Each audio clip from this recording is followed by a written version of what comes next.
سبحان اللہ آمنت بالله صدق الله العظيم سبحان اللہ وصدق رسوله النبي الكريم الكريم ونحن على ذلك لمن الشاهدين والشاكرين الحمد لله رب العالمين إن الله وملائكته يصلون على النبي يا أيها الذين آمنوا صلوا عليه وسلموا تسليما الصلاة والسلام عليك يا سيدي يا رسول الله الصلاة والسلام عليك يا سيدي يا حبيب الله الصلاة والسلام عليك يا سيدي يا نبي الله وعلى آلك وأصحابك يا نور الله اڑتے پرندے سبحان اللہ سبحان اڑتے پرندے صبح صبح ہو اڑتے پرندے صبح صبح ہو لے کے ہر ایک گل کی ہو سبحان اللہ سبحان اللہ روشنی سے بھری تھی فضا جہاں تک بھی اٹھی تھی نگاہ روشنی سے بھری تھی فضا جہاں تک بھی اٹھی تھی نگاہ آ رہی تھی وہ صدا کا شبت تو جا پہ جمالی بلبلے بھی شوقوں میں بلبلے بھی شوقوں میں تارے ہوئے گلتاؤں میں کہتی تھی وہ ذوق میں حسبت جمیعوں کی سالی چڑیوں کے سن کے چاہتے ہیں انسان بھلا کر چپ رہے لازم اس پہ یوں کہے صلو علیہ وآلہ صلاۃ والسلام علیک یا رسول اللہ الصلاة والسلام عليك يا حبيب الله يا رسول الله انظر حالنا يا رسول الله انظر حالنا يا حبيب الله اسمع قالنا يا رسول الله انظر حالنا يا حبيب الله اسمع قالنا إننا في بحر غم مغرق قل يدي صاحبنا اشقالنا حمد و ثنا کے بعد اللہ پاک سے دعا کہ اللہ پاک میں آئندہ بھی ایسی بابرکت حافظ میں آنے کی توفیق عطا فرمائے اور ہمیں پانچوں نمازیں باجماعت مسجد میں ادا کرنے کی توفیق عطا فرمائے. معزز سامعین کرام، حضور علی نبینا علیہ الصلوۃ والسلام کی ذات اقدس پر درود پاک پڑھنے کے بے شمار فضائل و برکات ہیں. آپ سنتے رہتے ہیں کہ تو ہم ابتدا وہیں سے کر لیتے ہیں. حضور علی نبینا علیہ الصلوۃ والسلام نے ارشاد فرمایا کہ ایک فرض ہے ادا کرنا 20 غزوات کے برابر ہے. سبحان اللہ. غزوہ وہ جنگ ہوتی ہے جس میں ہمارے پیارے آقا علیہ الصلوۃ والسلام نے کچھ کرتی ہو. سبحان اللہ سبحان اللہ. تو جنگ میں ثواب کا کام ہے، عبادت کا کام ہے. تو حضور نے فرمایا کہ ایک فرض ادا کرنا 20 غزوات کے برابر ہے اور میزان پر صرف ایک مرتبہ درود پاک پڑھنا 20 غزوات کے برابر ہے. سبحان اللہ. تو ہمیں چاہیے کہ ہمیں جب بھی موقع ملے تو حضور کی ذات اقدس پر درود پاک کے ساتھ کرنی چاہیے. اور یہ درود پاک وہ عبادت ہے کہ جسے اللہ پاک نے بھی کی. اللہ پاک فرماتا ہے کہ اللہ و ملائکتہ یصلون علی النبی کہ بے شک اللہ اور اس کے ملائکہ غیر بتانا نبی پر درود پاک بھیجتے ہیں. سبحان اللہ. تو باقی کی باتیں ہیں، نماز ہے، روزہ ہے، حج ہے، زکات ہے. اللہ تعالیٰ نے کہیں یہ نہیں فرمایا کہ میں عبادت کرتا ہوں، یہ ادا کرتا ہوں، زکات روزہ بھی رکھتا ہوں، نماز پڑھتا ہوں، کہیں نہیں فرمایا. لیکن جب بات اپنے نبی پر درود پاک بھیجنے کی ہے تو اللہ پاک فرماتا ہے کہ میں بھی، میرے ملائکہ بھی غیر بتانا نبی پر درود پاک بھیجتے ہیں. لہٰذا ہے مومنو تو بھی اس نبی پر درود و سلام بھیجو. سبحان اللہ. لہٰذا ہمیں چاہیے کہ ہمیں جب بھی موقع ملے تو حضور کی ذات پر درود پاک پڑھتے رہنا چاہیے. اسی طرح حضور علی نبینا علیہ الصلوۃ والسلام نے ارشاد فرمایا کہ جو بھی آپ کو اٹھ کر صبح شام 10 مرتبہ یعنی 10 مرتبہ صبح 10 مرتبہ شام درود پاک پڑھا کرے گا تو روز قیامت میری شفاعت سے پہنچ کر رہے گی. سبحان اللہ. جسے آقا علیہ الصلوۃ والسلام کی شفاعت نصیب ہو وہ کیسے دوزخ میں جا سکتا ہے. لہذا ہمیں چاہیے کہ درود پاک کثرت کریں. سبحان اللہ. اور آج کا جو ہمارا موضوع ہے وہ اللہ کسے کہتے ہیں؟ سبحان اللہ ولی اللہ کی پہچان کیا ہے اور ہم اولیاء اللہ کو کیوں مانتے ہیں؟ اللہ پاک ارشاد فرماتا ہے الا ان اولیاء اللہ لا خوف علیہم ولا هم يحزنون۔ اس آیت کو ہم سنتے رہتے ہیں، اس آیت کا مطلب کیا ہے، کیا مقصد ہے اس کا؟ اولیاء اللہ کا ذکر فرمایا اللہ پاک نے، اولیاء سے کون سے لوگ مراد ہیں؟ تو آج ہم اس حوالے سے کچھ سنیں گے، کیونکہ ہم بہت سارے اولیاء کہتے ہیں فلاں ولی داتا بھی ولی تھے، حضور غوث بھی ولی تھے، شاہ رخ عالم ثانی وہ بھی ولی ہیں، بہت زکر رحمۃ اللہ وہ بھی ولی ہیں۔ ایسے ہی کچھ لائق لوگ ہوتے ہیں بیچاروں کو پتہ نہیں ہوتا غلطی کی وجہ سے، وہ ایسے بھی لوگ ہوتے ہیں جن کو پیر مان لیتے ہیں، تمیز دیتے ہیں ان کو بھی، جن کو نماز کا پتہ نہیں ہوتا، شرابی ہوئے ہوتے ہیں، زانی ہوئے ہوتے ہیں، بس ایک ہمیں تمیزات دے رہے ہوتے ہیں، ہم ان کو اولیاء مان دیتے ہیں۔ ایسا کیوں ہے؟ کیونکہ ہمیں پتہ نہیں ولی کہتے کسے ہیں، ولی کی پہچان کیا ہے، ولی کی تعریف کیا ہے۔ تو جب ہمیں ولی کی ڈیفینیشن تعریف پتہ چل جائے گی تو انشاءاللہ ہم ایسے دغا بازوں سے بچ جائیں گے انشاءاللہ۔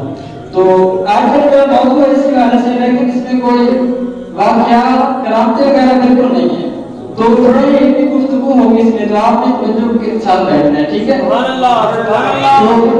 ولی کا پہلے لغوی معنی ہے مددگار یا قرب، یعنی نزدیکی حاصل کرنا۔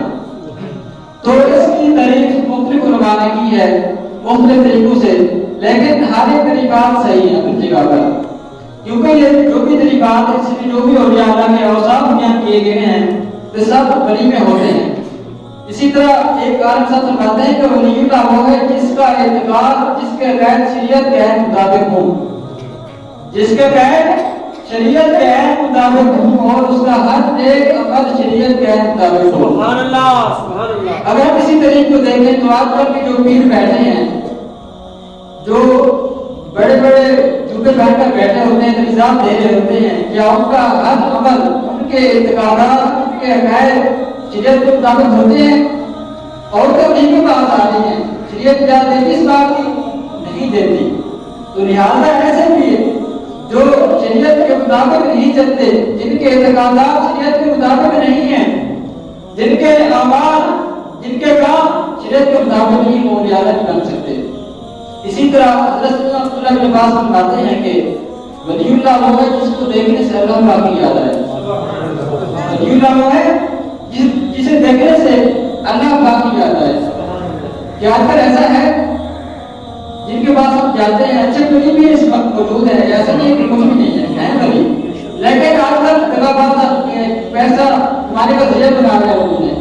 جب انہیں صدقہ جاتے ہیں، کہیں سے روزگار نہیں بن رہا ہوتا تو آخر کار کہیں دور جا کر کسی ایسے علاقے میں جہاں کی جان پہچان نہیں ہوتی خلیفہ بنا لیتے ہیں، تو وہاں بیٹھ جاتے ہیں کہ یہ پیر صاحب ہیں، تو روزگار کا ذریعہ بنا لیتے ہیں، یہ پیر نہیں ہے۔ اور جب ہم ان کے پاس کچھ لوگ ہم جاتے ہیں ان کے پاس، ہمیں پتہ نہیں ہوتا یہ کون ہے، تو تمیزات کے ان سے اور ایسا نہیں ہوتا کہ جب ہم ان کو دیکھتے ہیں ہمیں اللہ کی یاد آ جائے، ایسا ہوتا ہے نہیں، بس ہم اس جگہ آ جاتے ہیں۔ تو ولی اللہ وہ ہے جن کو دیکھنے سے اللہ کی یاد آئے۔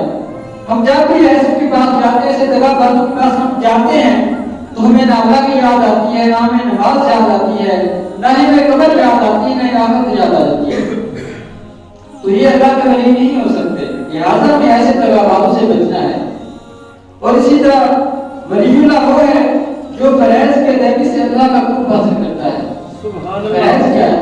نماز ہے، روزہ ہے، حج زکات ہے، دیگر عبادات ہیں، عمل واجبات ہیں، ضروری ہے کہ ولی اللہ وہ ہے جو فرائض سے اللہ کا قرب حاصل کرتا ہے۔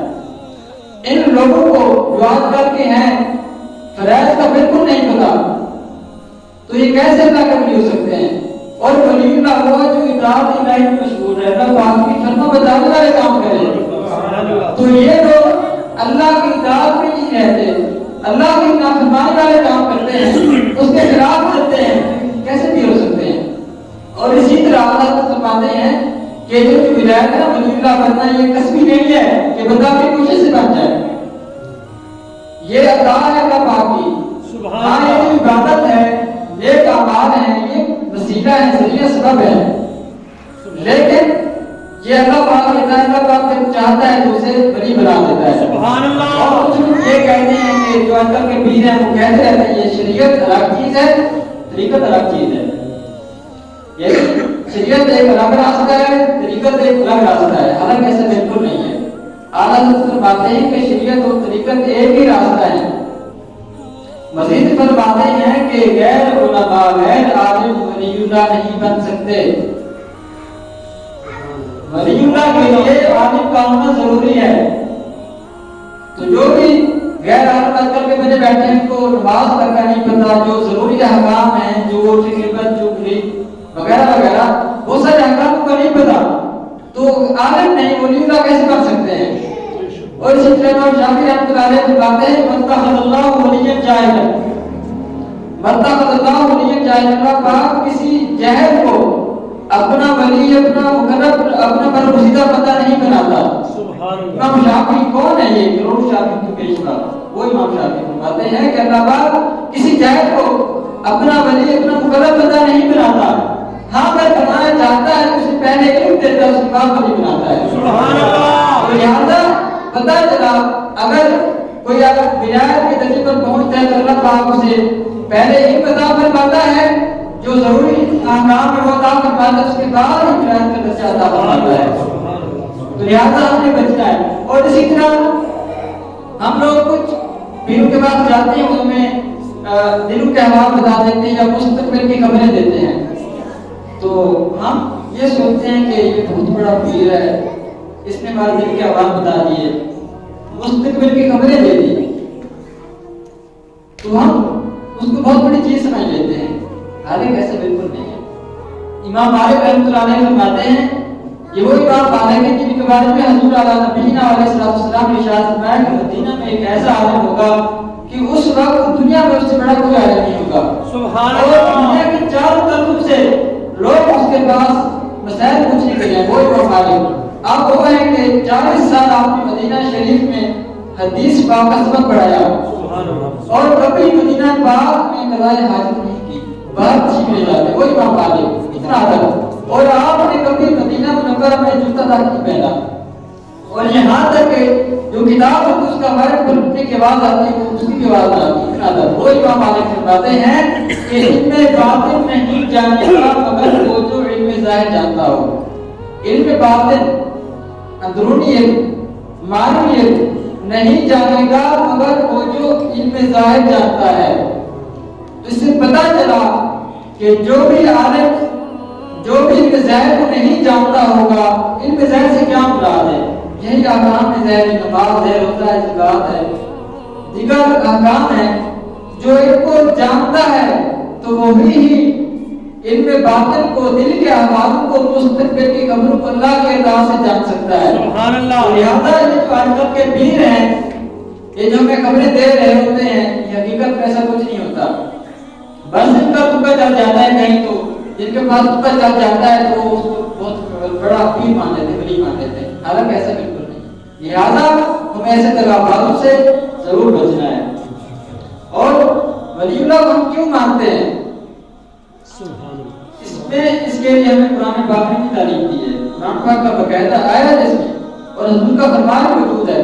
اللہ پاک قرآن مجید میں ارشاد فرماتا ہے انما ولیکم اللہ ورسولہ والذین آمنوا یقیمون الصلاۃ ویؤتون الزکاۃ، بے شک تمہارا ولی، تمہارا مددگار اللہ اور اس کا رسول ہے، اور وہ لوگ جو نماز قائم کرتے ہیں، زکات دیتے ہیں اور رکوع کرتے ہیں۔ قرآن پاک نے ہمیں بتا دیا کہ تمہارے مددگار، تمہارے ولی تمہارے جو نماز پڑھا کرتے ہیں۔ آج کل کے جو پیر ہیں یہ بیٹھے انتظار دے ہوتے عامل ہیں، تو یہ نماز پڑھتے ہیں، تو قرآن پاک سے ہمیں پتہ چلا کہ ولی اللہ وہی بن سکتا ہے جو نماز بھی ادا کرتا ہو، زکات بھی دیتا ہو۔ جو ایسا نہیں کرے گا تو ولی اللہ ہمیں نہیں سنتا، یہ قرآن پاک کا فیصلہ ہے۔ اور اسی طرح اللہ تعالیٰ نبینا علیہ السلام نے ارشاد فرمایا کہ اطلبوا الخیر والحوائج من احسان الوجوہ، اطلبوا الخیر والحوائج من احسان الوجوہ۔ رسول اللہ نبینا علیہ السلام نے ارشاد فرمایا کہ بھلائی اور اپنی حاجتیں، اپنی ضرورتیں خوبصورت چہرے بازوں سے طلب کرو۔ سبحان اللہ۔ رسول اللہ نے تعلیم دی ہمیں حکم عطا فرمایا ہے کہ اگر آپ اپنی حاجتیں پوری کرنا چاہتے ہو، بھلے ہی حاصل کرنا چاہتے ہو، تو خوبصورت چہرے والے سے کون لوگ مراد ہے؟ بنینا مراد ہے، یہی خوبصورت چہرے والے ہیں، یہ ایک آواز کر کر کے چہرے روشن ہیں، خوبصورت ہو چکے ہیں۔ تو حضور نے ہمیں بتا دیا کہ اگر آپ اپنی حاجتیں پوری کرنا چاہتے ہیں، بھلے ہی حاصل کرنا چاہتے ہیں، تو ان خوبصورت چہرے والوں کے پاس جا کر، اور اسی طرح ہمیں کسی بھی اللہ کے ولی سے جو حقیقت اللہ کا ولی ہے اس سے بغض دشمنی نہیں رکھنی، کیونکہ حضور نبینا علیہ الصلوۃ والسلام نے ارشاد فرمایا من عاد للہ ولیا فقد باز اللہ بالمحاربۃ۔ حضور نے فرمایا کہ جو شخص اللہ کے کسی ولی یعنی اللہ کے دوست سے دشمنی رکھے تو تحقیق اس نے اللہ پاک سے جنگ کر دیا۔ تو جو اللہ پاک سے اعلان جنگ کرتا ہے اس کا کیا چلے گا؟ فرعون نے خدائی کا دعویٰ کیا تھا، اس کا کیسا چلے گا؟ اور اسی طرح ابلیس شیطان ملعون نے لعین نے اللہ پاک کا انکار کیا، یعنی کہ اللہ پاک کا حکم کا انکار کیا، سجدہ نہ کیا، تو وہ کیسا مردود ہوا؟ لعین ہوا۔ تو جو اللہ کے ولی ہیں، اللہ کے دوست ہیں، اللہ کے نیک بندے ہیں، مطلب بندے ہیں، تو ان کو ہمیں ماننا ہے، ہم نے ان کا انکار نہیں کرنا۔ اگر ہم انکار کریں گے تو ہم بھی اللہ پاک سے جنگ کرنے والے ہیں، لہٰذا ہمیں سے بچنا ہے۔ اور اسی طرح سے کسی بخاری شریف کی حدیث ہے، حضور نبینا علیہ السلام نے ارشاد فرمایا کہ اللہ پاک فرماتا ہے کہ کوئی بھی بندہ میرے فرائض کی ادائیگی سے بڑھ کر چیز سے میرا قرب میری نزدیکی حاصل نہیں کر سکتا۔ کوئی بھی بندہ فرائض سے بڑھ کر کسی چیز سے میرا قرب میری نزدیکی حاصل نہیں کر سکتا۔ سبحان اللہ، سبحان اللہ۔ جب وہ فرائض سے میرا قرب حاصل کر لیتا ہے تو وہ پھر نوافل کے ساتھ میرا مزید قرب حاصل کرتا ہے۔ فرائض ضروری ہے، سب سے پہلے فرائض، اگر اس میں فرض پورے نہیں ہیں تو نوافل کا کوئی فائدہ نہیں ہے۔ اللہ پاک فرماتا ہے کہ فرائض سے بڑھ کر سب سے پہلے فرض ضروری ہے، اس کے بعد نوافل سے کام چلے گا۔ ایسے ہی جب نماز پڑھتے کر ہماری نمازیں چھوٹ گئی ہیں تو ہم نوافل پڑھتے رہتے ہیں تو ہمارے نوافل قضا نہیں ہوتے۔ پہلے ہماری نمازیں قضا کرنا ضروری ہے، اس کے بعد ہمارے نوافل قضا ہونا۔ تو اللہ پاک فرماتا ہے کہ وہ بندہ مزید نوافل پڑھ کے میرا قرب حاصل کر لیتا ہے۔ جب وہ ایسا کر لیتا ہے تو وہ اپنا محبوب بندہ بنا لیتا ہے۔ سبحان اللہ، سبحان اللہ۔ اپنا محبوب بندہ بنا لیتا ہے تو فرماتا ہے کہ میں اس کے کان ہو جاتا ہوں، میں اس کے کان ہو جاتا ہوں جس سے وہ سنتا ہے، میں اس کی آنکھ ہو جاتا ہوں جس سے وہ دیکھتا ہے، میں اس کے ہاتھ ہو جاتا ہوں جس سے وہ پکڑتا ہے، میں اس کے پاؤں ہو جاتا ہوں جس سے وہ چلتا ہے۔ سبحان اللہ۔ دیکھو کتنی بڑی فضیلتیں ہیں نیک اعمال کرنے کی۔ تو اللہ پاک مزید فرماتا ہے کہ اگر وہ مجھ سے کچھ مانگے تو میں اسے ضرور عطا فرماؤں گا، اگر وہ مجھ سے پناہ مانگے تو میں ضرور پناہ عطا فرماؤں گا۔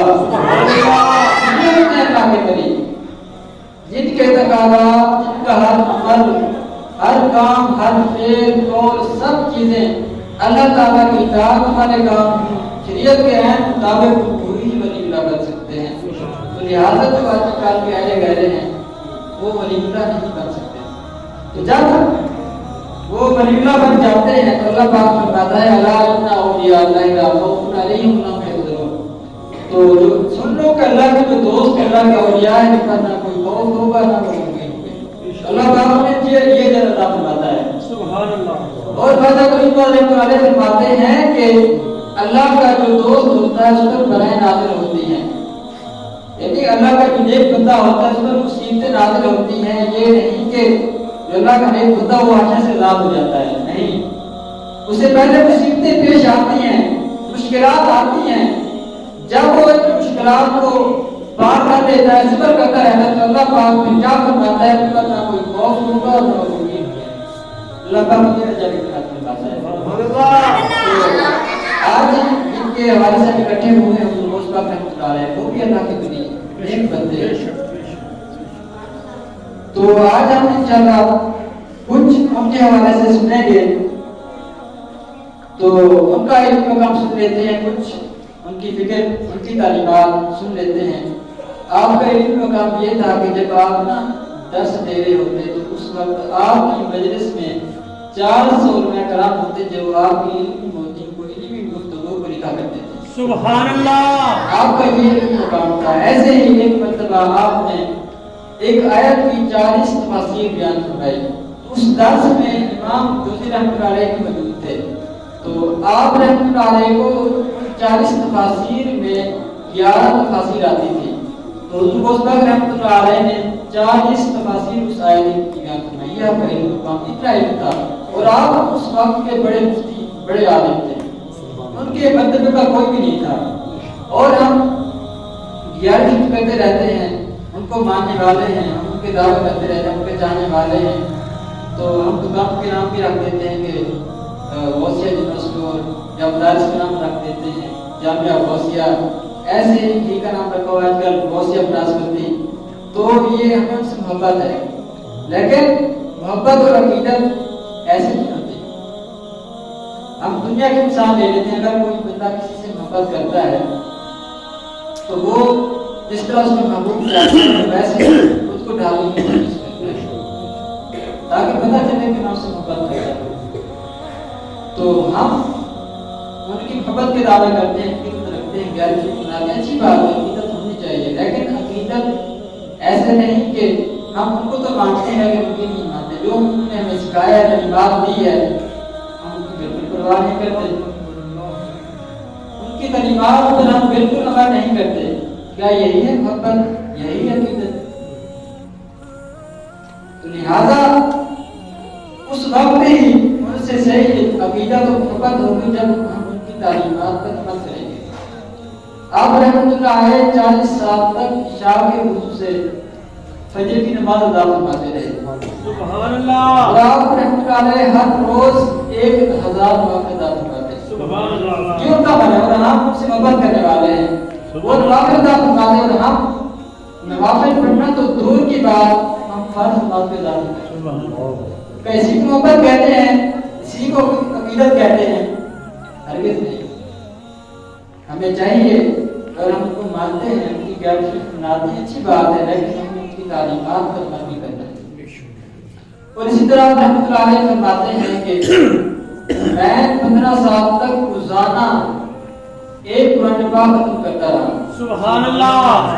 اور ایک مرتبہ میں سیٹ پر چلنے لگا تو میرے نفس میں خیال ہے خواہش پیدا ہوئی کہ 1 گھڑی سو جاؤ, 1 سال سو جاؤ, اس کے بعد میری مدد کر لینا.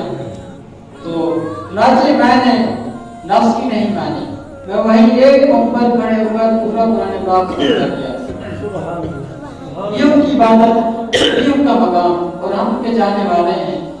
تو ہم پورا قرآن ختم کرنا تو دور کی بات, قرآن پاک دیکھ سکتا نہیں, ادھر رکھا ہوا مزے سے. یہ ہماری عقیدت نہیں, یہ کھوکھلے خالی دعوے ہیں. ایسی محبت, ایسی عقیدت کا کچھ ہے. لہٰذا ہونا چاہیے اگر ہم غیر شریک بناتے ہیں اچھی بات ہے, لیکن ہم نے ایسے بزرگ کی تعلیمات پر بھی عمل کرنا. انشاءاللہ جب ہم ان کی زندگی پر, ان کی تعلیمات پر عمل کر لیں گے تو انشاءاللہ ہماری زندگی بھی سمجھ جائے گی. ہم بھی اللہ کی اللہ کا صدا کہ اللہ پاک ہمیں عمل کرنے کی توفیق عطا فرمائے.